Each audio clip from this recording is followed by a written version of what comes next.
I'm Chris, I'm an addict. I'm Gracie and I'm not, and welcome back to another video. It's been a while since we've been here, and a lot has changed since the last time we filmed, so... Well, I just graduated drug court, that's it. That's huge. That's a lot. So we made some posts about that, but we haven't really talked about that. So like 2 weeks prior to graduating drug court, like I was going through it. Like I know I do very well under structured environments. Like I had the same routine for the last like almost 2 years, and I thought that I thought that was gonna change, and I was gonna have like all this freedom and. It was a rational fear, though. I think it ran a little deeper than that, too. I mean, I've been on some sort of supervision the last 12 years, so I was nervous, and I just had like a lot of support from like drug court staff, and like there was always just somebody there in like a authority figure position that I could like call upon if I needed help, and I was like immediately gonna get put in the right direction. So and that they've reassured me that still, like, if I get into that position, that they're still there, and that's comforting. But for some reason I had it in my head that I was gonna be like done with everything, because my charges are from 2016. So I had got on Cool, which is like a database where you can see like you can search yourself or anyone else. And it says, like, when your supervision started and when it ends. So it had on there that it ended in September 2023. And I'm like, why is that on there? So, Doesn't seem right. Yeah. So in the back of my mind, I knew that it wasn't done. Like, it wasn't done. So when you graduate drug court, you got to go down to the probation and pro and, like, kind of check in with them. I had it in my head that I was going to be on unsupervised probation. But, you know... Surprise! Not. I check in every month for the next 8 months. So that date that was on that system was correct. So does know what it's talking about. I went through a lot of different emotions during that. Like, I go down there. She's like, "We're gonna drug test you," and she starts explaining. I mean, she was very nice. Starts explaining like how to do the drug test. I'm like, "I just got out of drug court," and she's like, "Oh, I hadn't had a chance to look at your case." And it was at that point I knew it wasn't over. So I'm like, yeah, just graduated last week. And yeah, checking in once a month. Can we go back a little bit and talk about like your actual graduation? Yeah, it was super emotional. How did it make you feel? I agree, it was very emotional. You know, for like this whole time during healing phase, like it was like early, like I went through all this length of sobriety, and like but it wasn't just about like drugs and alcohol for me this time, like just all like the emotional stuff that I like overcame through like therapy and everything. Like a part of me always was like, you've crawled out of this rabbit hole yourself, and you've done everything by yourself. But like it was at that moment when I saw like everybody show up like a huge like dose of humility, like, no, you haven't done it yourself. Yeah, y'all might not have been like right there, but like y'all were, like I didn't do any of that by myself. Like there was nights I spent alone, but like I needed that time to be alone and being able to be comfortable in that. And but like just hearing just everything everybody said, like I'm just like, yeah, I wasn't the only one healing and going through that program. I think it was very like healing and emotional for everybody that was there, because we wrote the post or whatever, but it was almost like closure, I think, finally. Like I mean, I feel like when you got into drug court, there was a lot of closure. I can only speak for myself, I guess, but like I felt like there was a lot of closure, because I think we knew you would be good for, the next 18 months or however long it was, and that was like closure. It's like, she's got this. But then like when we sat there, it was like, wow, like we're really to this point, like, but at the same time, like for me, I felt like you have done that, you know what I mean? Like you did that for yourself. And it felt, I don't know, it's hard to explain, honestly. Well, another thing that like went through my head when I was sitting there, like some of those same people in that authority figure have been here on the entire journey since I first got in trouble in 2010. Like, they've never given up on me. They kept seeing something in me, and it was like, then my aunt shares like, we've done this before, we've seen all this stuff before, but you've changed. Like that was like a huge like feeling of relief, because like I do feel like I've changed, and I know like every time that I have gotten clean before, like I've always said something's different, you know, but like my family could always call me on my BS. Like, I remember when I was at a long-term treatment program, my mom was like, nothing's changed. Like, you're clean, but none of your behaviors have changed. And I was like, oh, the nerve of her. Right. But like, looking back during that time, it hadn't. Yeah. Like, I was angry. I had all these like bad behaviors. I was still being sneaky. I was still doing stuff. But like, for my family to finally say like, hey, something's changed in you, like that, it just made me feel good. So. Yeah. I have, like, my family members will ask me all the time, like, how's Krista doing, and I that's what I say every time, is I swear I really do say, I'm like, I don't, like, she has done so many things this time to make sure you've done so many things right this time. Not that you did things wrong before, but, like, you've done things. You know what I mean? Like, where before you were just comfortable and you never got out of that, like, living with your parents and stuff like that, like, drug court might have pushed you to do some of these things, but you did it, and you had to do it, you know, and you've continued to do it, and have, you know, were able to support yourself and have a job and do those things. Whereas before, I honestly believe, and you'll probably agree with this, by this point, you probably wouldn't have a job anymore. Right.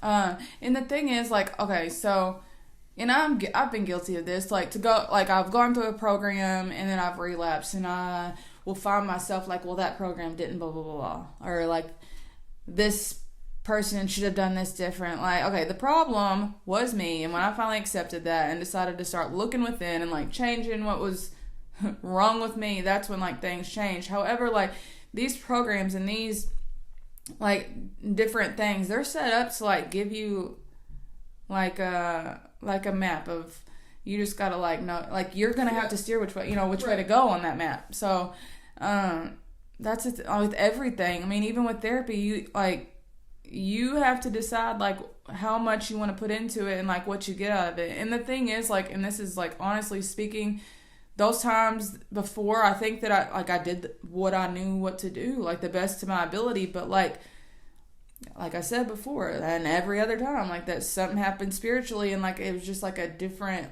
like, I knew which way to go because I was like spiritually guided rather than just like guided by like authority or court or whatever. Like, yes, that helped too, but like for sure, like, something else has been steering for me this time. So we just went through Thanksgiving. We're starting the holiday season. Yeah. So for this addict, Thanksgiving is not that triggering. My family doesn't drink or use drugs, so that's not something I have to worry about. I have friends whose family do. I invite them to be around my family because it's a safe place. My family is a safe place.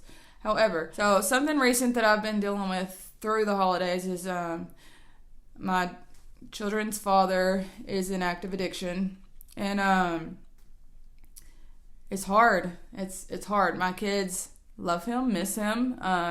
We only speak highly of him. I'm on the other end of it now. I've used with him years ago, but like, I don't know, just being on the other end of it, I don't cast judgment when he's around. I just, every time, literally, I'm just like, have you had enough? And that's really all. Like, I'm always here for support. I tell him I know some people that'll get him to that place of sobriety. Me and my kids pray for him a lot, but like, holidays are hard. I can tell it in my kids. They miss him. And the reality of this disease is, I have tried to prepare myself that if I get a phone call, and that's probably what a lot of family members have to prepare themselves for, I'm getting the other end of it. That's the I don't know, holidays, I guess maybe because you start thinking about those people more. It's kind of out of sight, out of mind a lot of times. But But now are times you expect them to be around. And it's just, he's not. And that's out of character, and it just is what it is. There's a lot of fear there, because I know what this disease is doing to people left and right. So how do you even prepare for that? We pray, that's it. I mean, that goes back to the fact on the family's end of, like, you always wanting to be in control, and it's something you can't be in control of, and that's such a hard part of it to grasp, is realizing that you can't be in control of it. You know, like, all you can do is sit back and pray for them. I mean, there are things you can, like you said, like when you see him, you say things to him, whatever, know that you're there for him, but at the same time, you can't do much, you know? And that's what's terrifying, really. I mean... Yeah.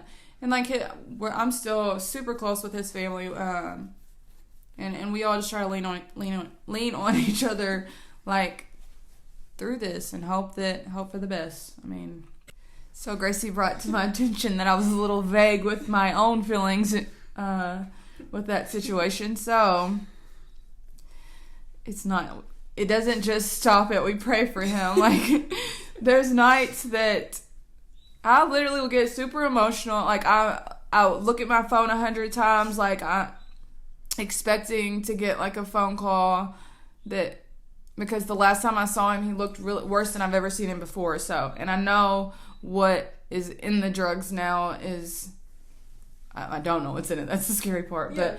But I know what it did to me, you know, and it's only getting worse. And so there's nights that I could just get super emotional. Like, I literally will play out these scenarios, made up scenarios of, like, the future of, like, how am I going to talk to my kids if something happens? How am I going to let my kids know that they're enough if stuff my parents went through? You know what's crazy is, like, I was in treatment one time. No, it was like the crisis place.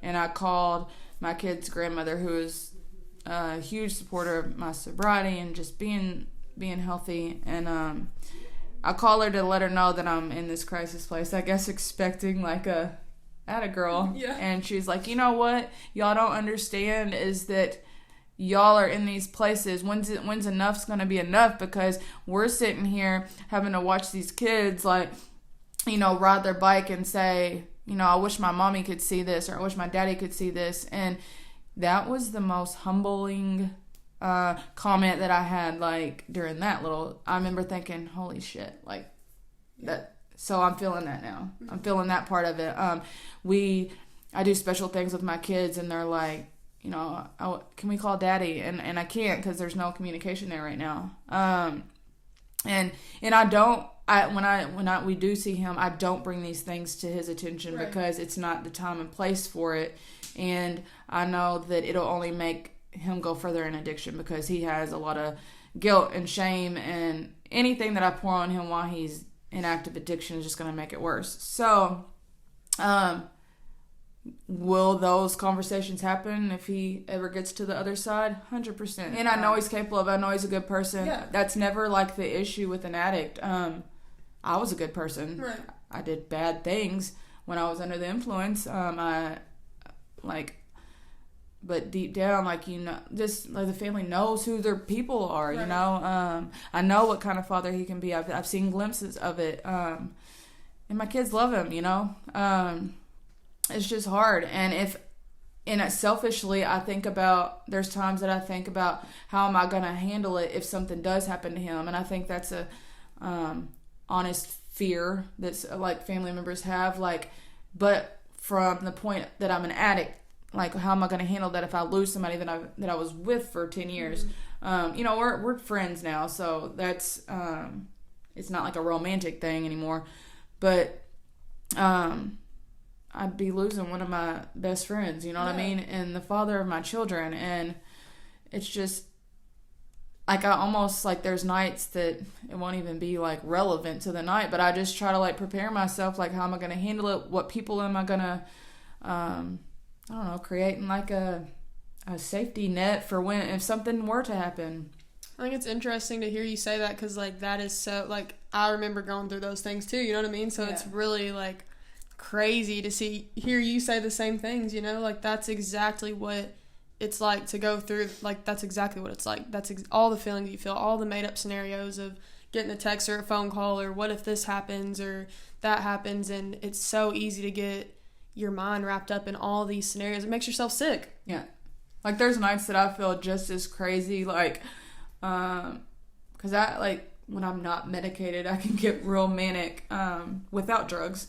So, but I find myself, like, the medicine not helping. Like, I find myself, like, I have to be super self-aware and, like, get myself back in check. And that's when I think, like last night I had to, like, remember I texted you, I was like, I need a meeting. It's not like I'm not, like, feeling like I'm going to get high or anything. I had found myself, like, just playing out these, like, scenarios. And, like, there was another incident that I'm just not going to talk about that I was really resentful and angry about. I don't think it's appropriate to talk about on this. Okay. I'm still working through it. But I went to a meeting because I was, like, angry, and then on this hand I'm fearful, and you can't control people. All I can control is me. That's right, yeah, and that's what I remind you of a lot. You can only control yourself. That's the truth. That was the game changer. Like, game changer. Like, when I realized that I could not control anyone else. That's such a, like, just a life thing you have to realize, though. I mean, for anybody, like, power move. When you really, yeah. I feel like when you realize you can't control anybody, but you can control yourself and your reactions and how you act, and, like, even people being, like, absent in your life and this and that, like, you, as long as you're there for them, you know, and just, that's, like, all you can control. No matter what happens, like, I'm just cool. I might go through, like, I'm not saying that I don't go through, like spurts of, like, being sad or crying or being angry, and, like, what was, like, pivotal was that, like, I realized, like, I could feel that stuff, but it didn't have to, like, control me. Like, I can just let it go. Like, no matter what you do, I have the power to control how I react. No, on a serious note, that's what I've learned. Like, no matter what happens, friends, relationships, we've talked about this over and over again. Like, you can only control your own reactions and responses to people in situations. So, work in a program. It's healthy. But we were glad to be back and film another episode. We plan to keep recording. It's such a busy time of year for me, especially wrapping up the end of the semester. So hopefully coming up, it'll be a lot easier, and I'll have a little break. So our videos should be more consistent, but thank you. I know we keep saying this, but thank you for bearing with us, because it does mean a lot to us, and we only want to put out good things too, which is important to us. So I feel like that is, we don't want to just post something. So, but thank you guys, and keep coming back. I don't know how I whispered. Keep coming back. Keep coming back.